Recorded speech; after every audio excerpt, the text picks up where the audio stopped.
Welcome to another episode of AutoMundial, where this week we're taking a look at a new performance crossover from Volkswagen, as well as the latest Porsche Cayman GT4. We also have the latest Audi S4 and the controversial new BMW 4 Series. That's all still to come. First though,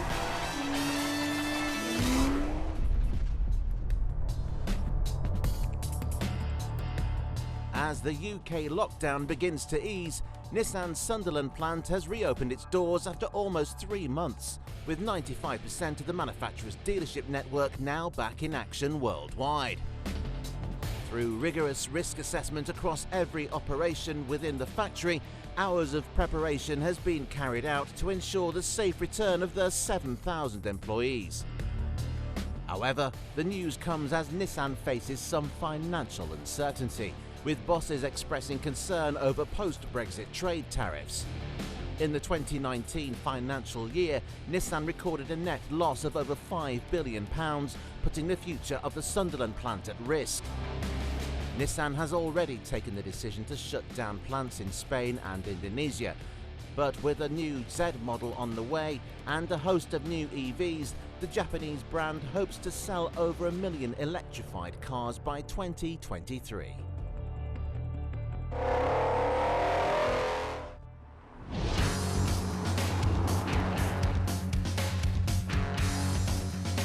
traditionally, the A4 was always the starter Audi. It was for junior execs who one day hoped to be promoted into an A6, A7 or even A8. Now though, there's an A3 saloon for those on the first rung of Audi ownership, so where does that leave the A4? Well, the A4 now really has to prove its mettle as the meat in the Audi lineup sandwich. It's no longer an entry-level saloon and is instead a desirable car to aspire to. And with fiercer competition than ever before from the likes of BMW, Mercedes, Jaguar and even Alfa Romeo, Audi has given the A4 a thorough makeover.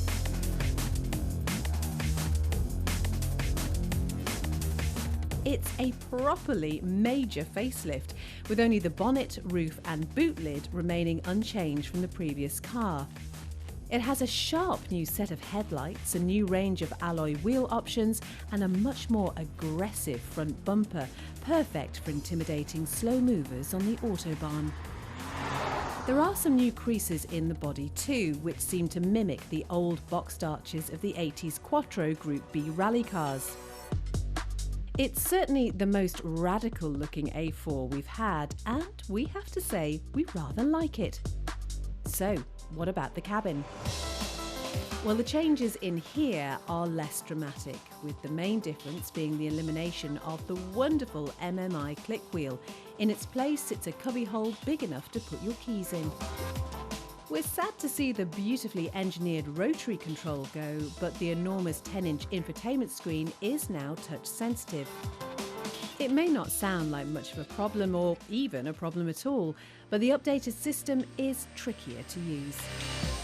There's a typically vast range of petrol and diesel engines to choose from, all of which are turbocharged. Every engine is also now paired up to a mild hybrid system, which improves the stop-start function and manages to sharpen up the throttle response. So, what's it like to drive? Well, it seems that Audi has finally given up its losing battle to make the predominantly front-wheel drive saloon as fun to drive as the rear-wheel drive Alfa Giulias, Jaguar XEs and BMW 3 Series. They're all fun, involving cars that the A4 simply can't compete with in terms of driving pleasure. Instead, Audi has focused on refinement. It's soft and comfortable and seems to inspire a greater sense of calm than its rivals. All of the engines are silky smooth and quiet, and there's almost no wind noise to speak of. But what about a performance model? Well, while the flagship RS4 is still troubling M3s, it's the latest S4 that's really caught our eye. Traditionally a 9/10 version of the RS model without the bulging arches ego-boosting exhaust pipes, the S4 has always been a discerning choice.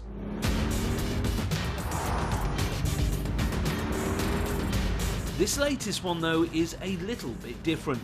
Gone is the sonorous turbocharged V6 of the old car, and in its place sits a 3-litre diesel.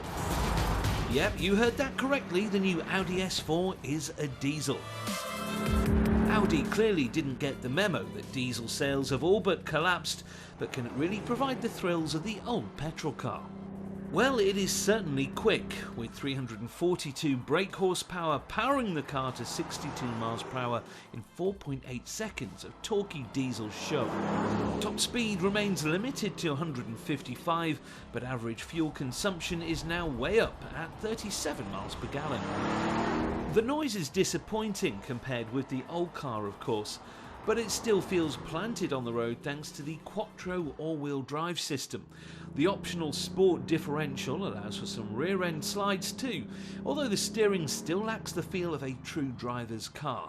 It's a bit too light and doesn't provide any real feedback. The new S4 then is a terrific long-distance cruiser.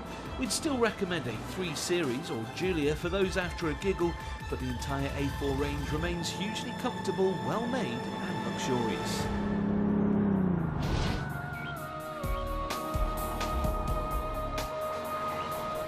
For years now, Porsche's mid-engined Caymans and Boxsters have been the sports cars to beat. They're balanced, quick and beautifully made. Recently, however, the competition has stepped up its game, with sensational new releases like the BMW M2 Competition and Alpine A110, and thanks to the 718's recent shift from 6 cylinders down to 4, the obvious choice was starting to become an underdog. And in the world of Porsche, that simply wouldn't do. Welcome then to the solution, the Cayman GT4.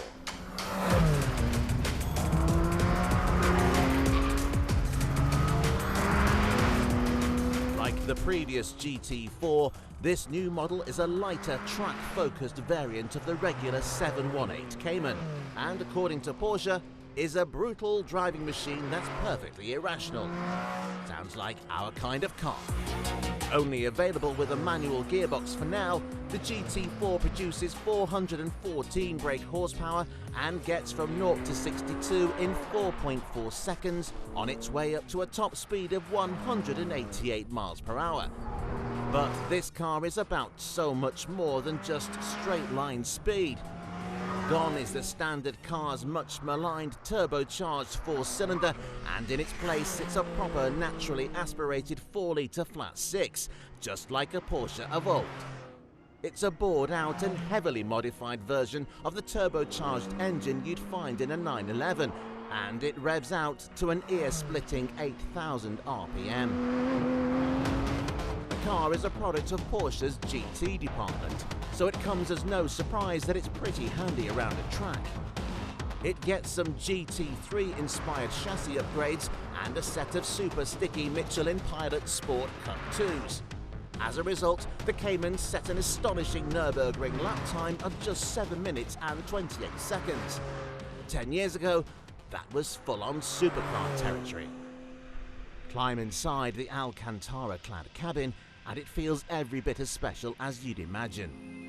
The steering wheel is beautiful and completely devoid of buttons and other distractions.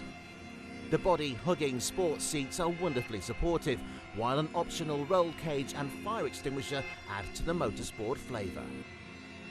The short, stubby gear lever is perfectly positioned, and the whole thing feels amazingly well put together. It gets auto blink to help you out around a twisty circuit, but it can be turned off for proper heel and toe downshifts if you prefer. The steering response and body control are every bit as perfect as you'd expect, helping to feel like a true evolution of the old car. There's a ton of grip too, thanks in part to that massive rear wing, even with all the driver aids turned off. This is a true driver's car then, but what if you prefer your flat 6 thrills with even more drama? Well, Porsche has you covered, or rather uncovered, with this, the new Porsche 718 SPYDER.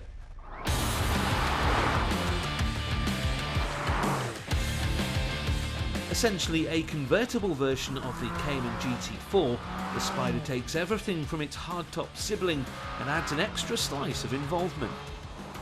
Weight saving has been a key part of the SPYDER's development, meaning you don't get the fancy electric roof of the standard car. Instead, you get a very fiddly manual roof that, when in place, makes the car look like it's wearing a back-to-front baseball cap. With or without the roof in place though, it looks extremely cool. The other big visual change is the lack of rear wing. Porsche didn't want to ruin the look of the 718 SPYDER. Now the lack of roof means a pop-up rear spoiler is more appropriate. There's a less dramatic front splitter too, meaning unlike the GT4, it produces no lift but also no downforce. The two cars are otherwise identical. The 0 to 62 time remains unchanged, while top speed has been reduced by 2 miles per hour to 186. But with no roof to muffle the noise, the SPYDER sounds sensational. Even with the new particulate filters, the SPYDER's noise will send chills down your spine as you ring it all the way up to its red line. The Cayman is definitely the one to go for if you plan on doing a lot of track driving, but on the road the SPYDER is definitely the one to go for. Join us after the break as we take our first look at the all-new BMW 4 Series.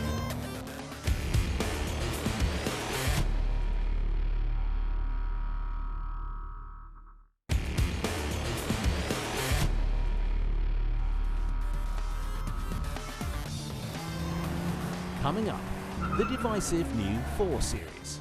But first,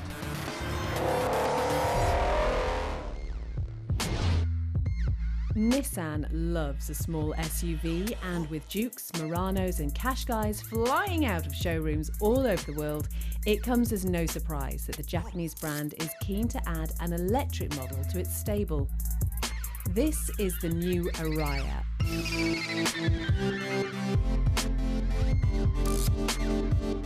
A fully electric concept crossover evolved from the 2017 IMX concept. This new car looks much closer to a production model though, with proper door mirrors, realistically sized wheels and a proper name rather than the usual combination of random letters that Nissan likes to adorn its concept cars with. Built on a new modular platform that we can expect to see on all future Nissan EVs, the Ariya features 2 electric motors, a low-mounted battery pack, an energy recovery system and 4-wheel drive. That all seems pretty feasible, as does the styling, which incorporates a coupe-style sweeping roofline, narrow headlights and illuminated Nissan script on the back in place of a traditional badge. It's a handsome-looking car and is likely a nod towards the design language of all new Nissans in the near future. Inside, things get even better with a gorgeous minimalist dashboard with 2 huge screens and no real buttons. When the car's off, it all looks clean and empty. But turn it on and heater controls are illuminated from within the wood trim. It's properly cool and way more futuristic than the Nissan's existing EV, the Leaf. Naturally, this being a modern concept car, the Ariya is equipped with autonomous technology, although this time it's a system that we're already familiar with.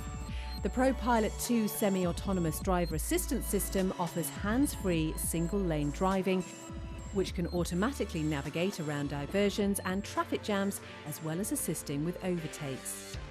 There are plenty of new electric crossovers on the way from the likes of Volkswagen, Seat and Mitsubishi, but the Ariya seems to be one that's closest to production. Fit it with some proper tyres and a set of number plates and it wouldn't look out of place in any town centre. But while this is still officially a concept car, expect something very similar to hit showrooms in 2021.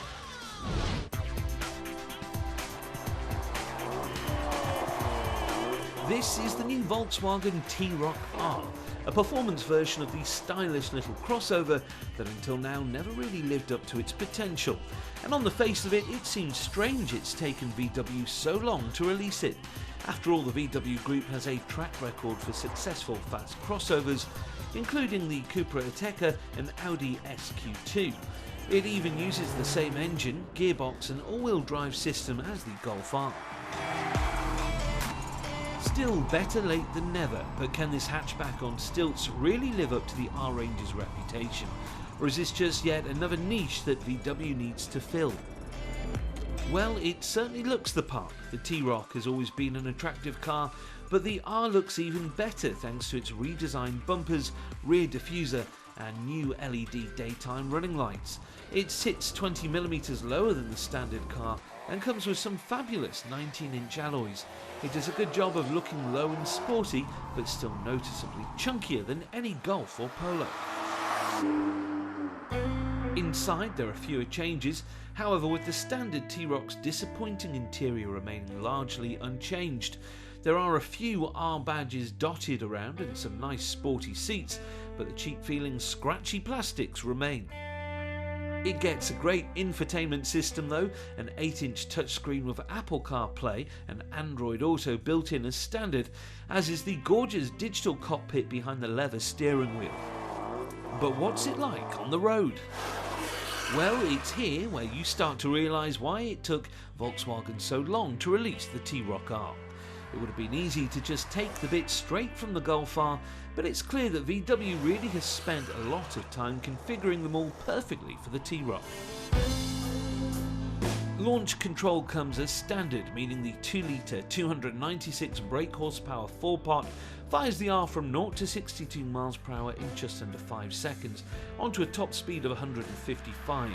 That number usually means it's been electronically limited, as is the case with its hatchback cousin, but the T-RoC's extra weight and shorter gearing mean that's all that was possible.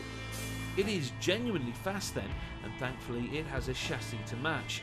The all-wheel drive system keeps everything completely stable as you fire yourself out of corners, with plenty of 2-litre turbo torque. It feels a bit more sensible than the Golf though, with more power being sent to the front wheels, although we do feel the pops and bangs from the cheeky Akrapovic exhaust. The biggest accomplishment, though, is the optional adaptive damping. It includes 3 driving modes: Comfort, Normal and Race, each with their own settings. Stick it in its softest setting and even with its massive alloy wheels, the ride around town is very respectable. It's far from luxury saloon territory, but there are very few hot hatches that ride this well. However, the T-RoC R is expensive, even more so than its main rival. A fellow VW Group stablemate, the Audi SQ2, is actually cheaper. Using the same turbocharged 2-litre engine, the two cars seem almost identical on paper. Both produce the same 296 brake horsepower and have the same 155 mph top speed. Both get to 62 in 4.8 seconds and both get some hot hatch-inspired sporty styling.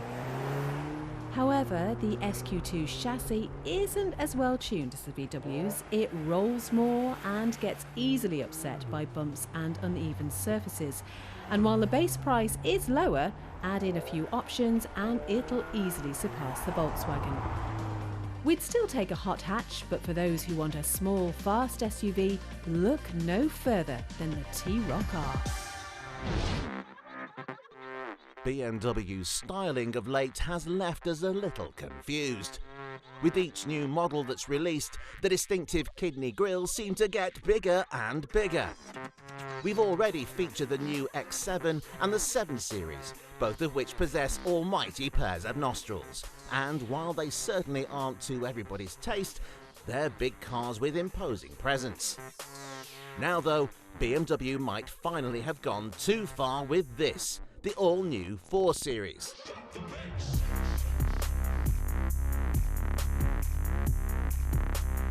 No, you're not seeing things. That really is it. And that really is the front grille. According to BMW's chief designer, the distinctive front end was inspired by classic models including the original 328 and the old E9 Coupe. When we saw the Concept 4 at the Frankfurt Motor Show last year, we hoped that the grille would be somewhat smaller. And it is, but only slightly. It seems bizarre that BMW would go for such a divisive look on such a popular mainstream model, but time will tell if it pays off. The design isn't helped by the addition of a front number plate which sits awkwardly in the middle. as if the design team forgot that 99% of the markets it will be sold in require one. Inside the cabin, its 3 Series DNA becomes clear.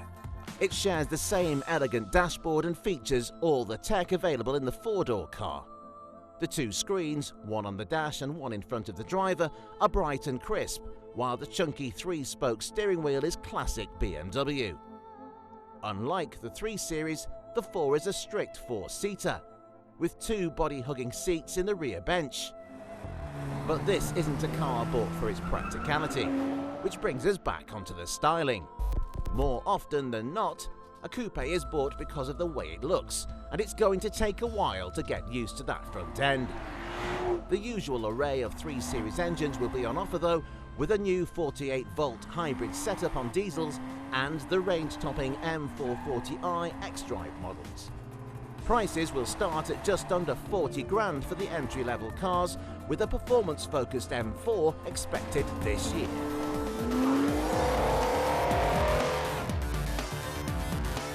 Join us again next week on AutoMundial as we look at the latest SUV from Hyundai, the brand new Santa Fe.